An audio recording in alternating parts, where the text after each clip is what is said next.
Hi hello welcome to rose funny vlogs. ఈరోజు vlog చూసారు కదా, వకులా మాతాదేవి. అసలు ఆమె ఎవరు, ఆమెకి గుడి ఉందా, ఆమె అసలు తిరుపతికి ఆమెకి ఏం సంబంధం, సాక్షాత్తు వెంకటేశ్వర స్వామికి ఏమవుతుంది ఆమె అని ఈ వీడియోలో పూర్తిగా చెప్తాము. సో అస్సలు స్కిప్ చేయకుండా స్టోరీ ఏంటి, ఎంత పురాణమైన కథ ఇది అన్నీ తెలుసుకోవాలంటే ఫుల్ వీడియో ఖచ్చితంగా చూడండి. Firstly don't forget to like చేయండి. వీడియోని చాలా కష్టపడి దూరం వెళ్ళి మరీ తీసాము. Don't forget to like, share and subscribe our channel. ఇక్కడ ఏంటంటే, ఇక్కడ వెళ్తున్న ప్లేస్ అనేది తిరుపతి నుండి 8 కిలోమీటర్ల దూరంలో ఈ అమ్మవారి గుడి ఉంది. ఇక్కడ గుడి ఉందని చాలామందికి తెలీదు. ఈ గుడికి హిస్టరీ ఫస్ట్ ఎక్కడి నుండి స్టార్ట్ అయిందంటే, అప్పట్లో ఒక రాజు అన్ని గుళ్ళని ధ్వంసం చేసుకుంటూ వచ్చాడు, తిరుపతి వరకు వచ్చేసాడు. అందులో ఈ గుడి ఒకటి. ఇది ధ్వంసం అయిపోయింది పూర్తిగా, అంటే పూర్తిగా బాంబులు పెట్టేసి మరీ పేల్చేశారు. అందులో అప్పుడు అమ్మవారి విగ్రహం సగం శిరస్సు ఉంటుంది కదా, శిరస్సు కూడా పగిలిపోయి కింద పడిపోయింది. ఈ ప్లేస్లో చుట్టూ నది ఉండేది అప్పట్లో, కానీ ఇప్పుడు అంత చెట్లు అవన్నీ వచ్చాయి. కానీ అప్పట్లో అక్కడ నది ఉండేది. ఆ నదిలో ఆమె శిల పగిలిపోయింది కదా తల, అది నీళ్ళల్లో కొట్టుకుపోయింది. చాలామంది పూజలు చెయ్యలేదు ఆ గుడిలో. ఆ గుడిలో ఉంది ఎవరు, అసలు ఎందుకు పూజలు చేయట్లేదని చాలామందికి డౌట్ వచ్చింది. కొన్ని రోజులకి ఎవరో వచ్చి ఫోటో పెట్టారంట అక్కడ. ఆ ఫోటోకి దండం పెట్టుకొని వెళ్ళిపోయే వాళ్ళు అక్కడ జనాలందరూ. ఇంకా చుట్టుపక్కల అంతా చెత్త చెదారం, ప్లాస్టిక్ కవర్లు అన్నీ పడేసి గుడిని చాలా అసహ్యంగా చేశారు. సో కొన్ని రోజులకి ఏమైంది, కొంతమంది పురాణాల ప్రకారం అది తెలిసింది వకులా మాతాదేవి గుడి అని చెప్పి. చాలామంది ఈవెన్ హిస్టరీ కూడా ఉంది, టీటీడీలో వాళ్ళు కానీ వేరే వాళ్ళు కానీ చాలామంది ఫైట్ చేశారు ఈ గుడిని డెవలప్ చేయాలి అని చెప్పి. చాలా మైనింగ్ కూడా ఈ గుడి చుట్టూ ఉండే ప్లేసెస్లో మైనింగ్ కూడా చేశారు. టిల్ 2017 వరకు మైనింగ్స్ చేస్తూనే ఉన్నారు. కానీ ఈ కోవిడ్ వచ్చేసరికి గుడి ప్రారంభిద్దాము అని ఫైట్ చేశారు కదా, గుడిని నిర్మిద్దాం మళ్ళీ అని చెప్పి. ఆ ఫైటింగ్ చేశాక వచ్చేసరికి కోవిడ్ వచ్చింది. కోవిడ్ అయ్యేసరికి మళ్ళీ 2 years పోస్ట్పోన్ అయ్యి జస్ట్ 1.5 year బ్యాక్ మాత్రమే ప్రతి ఒక్క ఫెసిలిటీ, ఆ అమ్మవారు ఎవరు అని తెలుసుకోవాలంటే వీడియో ఎండ్ వరకు చూడండి. ఆ అమ్మవారి గుడి నిర్మించారు టీటీడీ వాళ్ళు. సేమ్ తిరుమలలో ఎలా పూజలు జరుగుతాయి, ఎలా నిత్య అన్నదానం ఉంటుంది, ఎలా ప్రసాదాలు ఉంటాయో ఇక్కడ కూడా అలానే టీటీడీ వాళ్ళు హ్యాండిల్ చేస్తున్నారు. ఫైనల్లీ ఈ గుడి టీటీడీ హ్యాండ్ ఓవర్కి వచ్చింది. స్టోరీ ఏంటంటే, అప్పట్లో యశోదాదేవి కృష్ణుడి జన్మలో కృష్ణుడికి అమ్మ. ఆ అమ్మకి కృష్ణుడు చిన్నోడు కాబట్టి నీ పరిణయం అంటే నీ పెళ్ళి చూడాలనుంది నాకు అని కృష్ణుడిని అడుగుతుంది. కృష్ణుడు ఏమంటాడంటే, నేను చిన్నపిల్లోని కదా, నా పెళ్ళి నువ్వు చెయ్యలేవు, వచ్చే జన్మలో నీ చేతులతోనే నా పెళ్ళి చేస్తావని చెప్పి వరమిస్తాడు. సరే అని ఇంకో జన్మలో వెంకటేశ్వర స్వామిగా జన్మించిన కృష్ణుడు అమ్మవారి కోసమని కొండ దిగి కిందికి వచ్చినప్పుడు అలసి ఒక చోట కూర్చొని ఉంటాడంట. ఆయన అలసిపోయి ఉన్నప్పుడు వకులాంబ మాత కాకుండా వకులాంబ ఆమె అక్కడికి వచ్చి ఆయనకి అన్నము పలహారాలు అన్నీ ప్రసాదించింది. అప్పుడు ఆయనే తరించి ఆమె యశోదగా వకులాంబగా మళ్ళీ జన్మించిందని తెలుసుకొని ఆమె చేతుల మీదనే శ్రీమతి పద్మావతమ్మని కనులారా ఆమెతో పాటే కళ్ళ ముందు ఆకాశదేవుడి పర్మిషన్ తీసుకొని మరి పెళ్లి చేసుకున్నాడు. అందుకే కొండలు కనిపించే అంత ఎత్తులో ఆమె గుడి నిర్మించి ఉంది. ఆమె గుడి నుండి ఇటువైపు రైట్ సైడ్ చూడంగానే 7 కొండలు క్లియర్గా కనిపిస్తాయి. అమ్మవారు ఈమె ఎవరు అంటే, వకులా మాతాదేవి అనేట ఆమె వెంకటేశ్వర స్వామిని పెంచి దగ్గరుండి చూసుకున్న తల్లి. ఆమె పవర్ఫుల్ ఎంత అంటే, వెంకటేశ్వర స్వామియే పవర్ఫుల్ అన్నప్పుడు వాళ్ళ తల్లి ఇంకెంత పవర్ఫుల్ అయి ఉండాలి. తిరుపతికి వెళ్ళినప్పుడు ఇది అస్సలు మర్చిపోద్ది. గుడిని చూడడము చాలా పీస్ఫుల్గా ఉంది. గోపురంకి తిరుమలలో ఉండే వెంకటేశ్వర స్వామికి విమాన వెంకటేశ్వర స్వామి అని మనకు ద్వారం బయటికి రాగానే కనిపిస్తాడు కదా, అలానే ఇక్కడ కూడా విమాన వెంకటేశ్వర వకులా మాతాదేవి అని చెప్పి పైన చిన్న విగ్రహం విమాన విగ్రహంగా అక్కడ గోపురంలో పెట్టారు. సో సేమ్ అలానే ఉంది. ఇక్కడ నుండి చూస్తే మనకి 7 కొండలు క్లియర్‌గా కనిపిస్తాయి. ఆ 7 కొండలు ఎలా కనిపిస్తున్నాయంటే ముక్కు, మూతి, ముఖము, గడ్డము, స్వామి ఎలా నిద్రిస్తాడో అన్నట్టు అక్కడ కనిపిస్తది. ఈ చుట్టుపక్కల ఉన్న స్టోన్‌కి ఒక ప్రత్యేకత ఉంది. ఏంటంటే ఎక్కడన్నా తిరుమలలో ఏదన్నా శిల చెక్కాలంటే ఇక్కడ నుండే రాయి తీసుకెళ్ళి అక్కడున్న గుళ్ళో శిల చెక్కాలంటే ఈ రాయిని మాత్రమే వాడతారంట. అందుకే ఇదంతా మైనింగ్ చేసి 2017 వరకు మైనింగ్ అయిందంటే అర్థం చేసుకోండి ఎంత డిజాస్టర్గా ఉండేనో ఈ గుడి. ఇప్పుడు మాత్రం ఎంత బాగుందో గుడి అంటే ఈ రాయిని తీసుకెళ్ళి పైన ఒకవేళ ఏదైనా శిల చెక్కాలన్నా దానికి మాత్రమే ఇది వాడతారు. ఇదంతా మైనింగ్ చేసేసి ఇలా పాడు చేసేసారంట 2017 వరకు.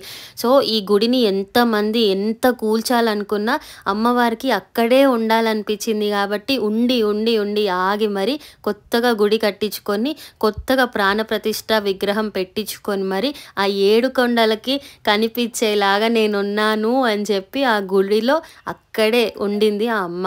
ఆ అమ్మ వెంకటేశ్వర స్వామికి నువ్వు కలియుగ దైవంగా అందరికీ దర్శనం ఇవ్వాలి, అందుకే నువ్వు తిరుపతిలోనే ఉండాలి, తిరుమలలో కొండెక్కి అక్కడే ఉండి అందరికీ దర్శనం ఇవ్వు అని చెప్పి అంటే అప్పుడు ఆ స్వామి ఎక్కడికి వెళ్ళకుండా కొండ మీద ఉండి అందరికీ కలియుగ దైవంగా దర్శనం ఇచ్చాడంట. అమ్మవారు కింద ఎందుకుంటారు, పైన స్వామివారు ఎందుకుంటారో తెలుసా? ఒకరోజు అమ్మవారు పుట్టింటికి వెళ్ళి రిటర్న్ అయ్యే టైంకి నువ్వు త్వరగా ఈ టైం లోపు రాకపోతే ఎక్కడున్నావో అక్కడే శిలై పూజింపబడతావు, నా దగ్గరికి రాలేవు అని స్వామి అన్నాడంట. అయితే అమ్మవారు వచ్చేసరికి ఆ టైం ఏమైంది, తిరుచానూరులో ఉండిపోయారు. అందుకే అమ్మవారు కింద నుండి పూజలు అందుకొని స్వామివారు పైన నుండి పూజలు అందుకుంటున్నారంట. ఇది ఎందుకు అమ్మ కింద స్వామి పైన అనే స్టోరీ బిహైండ్. ఈ గుడి ఉందని చాలామందికి తెలీదు. ఎందుకంటే అప్పట్లో ఈ గుడిని అసలు గుర్తుపట్టని విధంగా సగం కూలిపోయిన గోపురాలు, సగం రూపమే ఉన్న విగ్రహము, ఒక చిన్న ఫోటో లోపల చుట్టుపక్కలంతా చెత్త ఉండేదంట.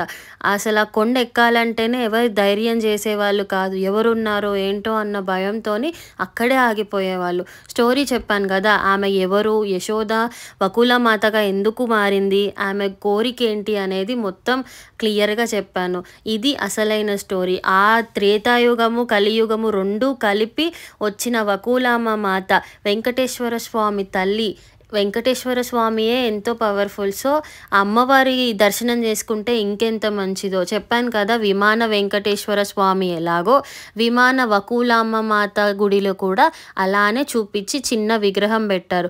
దాని అర్థం ఏంటో తెలుసా?